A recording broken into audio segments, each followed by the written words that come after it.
Donc l'objectif de cette vidéo, c'est de vous présenter l'alimentation qui est conseillée pour la bonne santé de la flore intestinale, avec les aliments à consommer et puis ceux également à éviter.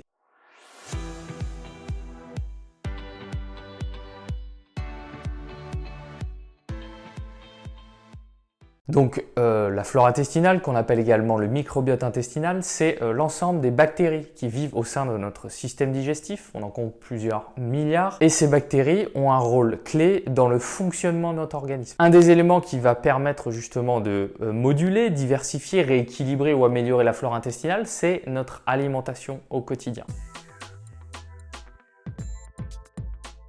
Ce qu'il faut retenir et ce qu'on sait sur l'alimentation en général, pour bénéficier d'une bonne flore intestinale, c'est d'avoir une alimentation qui est la plus variée possible, qui contient des aliments qui sont naturels, sous leur forme naturelle, et d'éviter au maximum les aliments industriels, transformés, ultra transformés, qui eux vont avoir tendance à perturber l'équilibre et la diversité de la flore intestinale. Donc globalement, l'alimentation qui semble la plus adaptée, c'est l'alimentation dite anti-inflammatoire, qui parfois aussi est connue comme l'alimentation régime méditerranéen.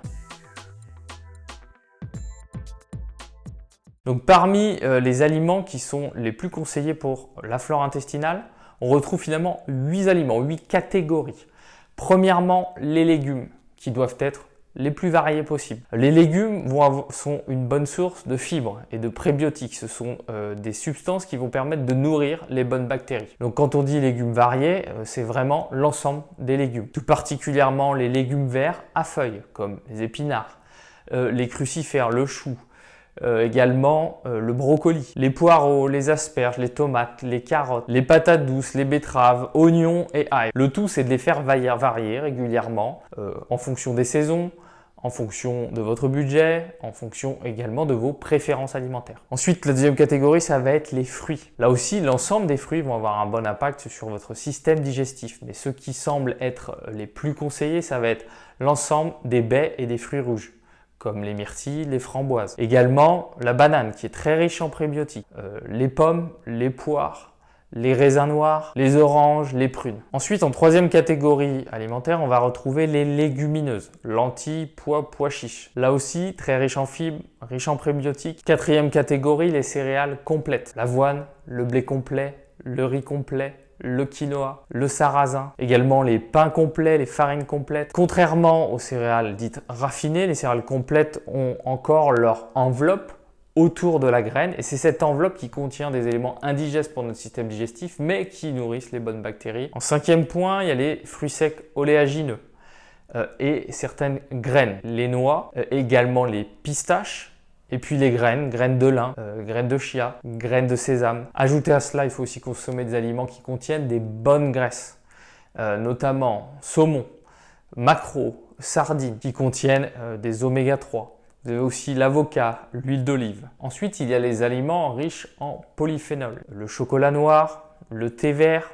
le café, l'ensemble des baies et des fruits rouges, puis également le vin rouge, avec modération bien entendu, et les épices comme la cannelle, le curcuma, le curry, le gingembre. Mais on retrouve aussi des polyphénols dans l'ensemble des végétaux, des plantes, l'ensemble des fruits, des légumes. Et enfin, il y a aussi les aliments fermentés qui contiennent des probiotiques. Et dans ces aliments, on va retrouver les yaourts, idéalement les yaourts plutôt faits maison. Vous avez aussi certains laits fermentés comme le ribot, le kéfir, certains fromages, tout particulièrement les fromages au lait cru, non pasteurisés là aussi. Et puis vous avez d'autres aliments comme le kombucha et puis aussi l'ensemble des légumes qu'on appelle lacto-fermentés. Par contre, il faut vraiment vous assurer qu'ils n'ont pas été chauffés parce que sinon ça tue les bonnes bactéries. Donc idéalement, l'ensemble de ces aliments, il faut les intégrer dans vos habitudes alimentaires et les intégrer au sein d'une alimentation bien entendu équilibré. Donc pour pouvoir être certain de composer votre repas équilibré, vous pouvez utiliser la vidéo que j'ai faite sur le sujet qui va vous donner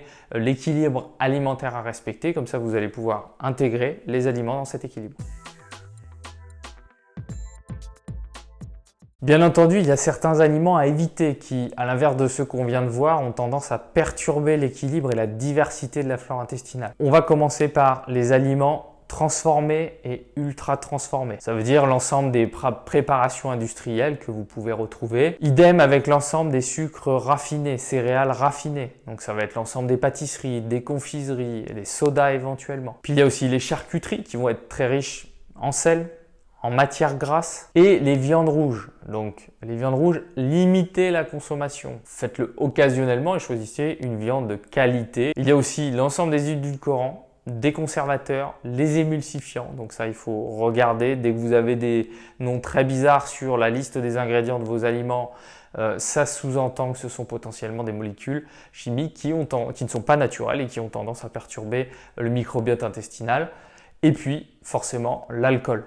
L'alcool qui pose problème pour notre système digestif. En plus de créer une inflammation, ça perturbe l'équilibre intestinal. Voilà, si vous limitez ces aliments et que vous les remplacez par les bons aliments, vous avez de grandes chances de passer d'une flore intestinale déséquilibrée, qu'on appelle une dysbiose, qui provoque tout un tas de problèmes de santé, douleurs chroniques, maladies chroniques, prise de poids, difficulté à perdre du poids, vers une flore intestinale plus saine, plus diversifié, plus équilibré. Pour vous aider à obtenir un maximum de résultats, surtout pour vous guider étape par étape à changer les habitudes alimentaires, à vous orienter vers les bons aliments et à avoir un équilibre alimentaire, j'ai développé un programme complet sur l'alimentation anti-inflammatoire qui contient l'ensemble des recommandations qu'on vient voir, les aliments conseillés pour la flore intestinale, aussi conseillés pour les personnes qui veulent faire un rééquilibrage alimentaire, et vous pouvez consulter ce programme.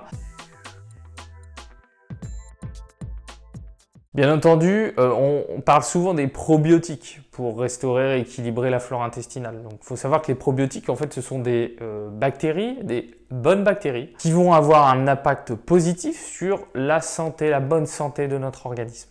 Donc les probiotiques, finalement, on peut les retrouver sous différentes formes. Via les aliments fermentés, comme on vient de le voir. Vous pouvez aussi les consommer sous forme de compléments alimentaires. À ce jour, on ne sait pas si la consommation de probiotiques sous forme d'aliments fermentés ou sous forme de compléments alimentaires est supérieure, l'une ou l'autre. Dans les compléments alimentaires, la plupart du temps, les compléments alimentaires contiennent différentes espèces.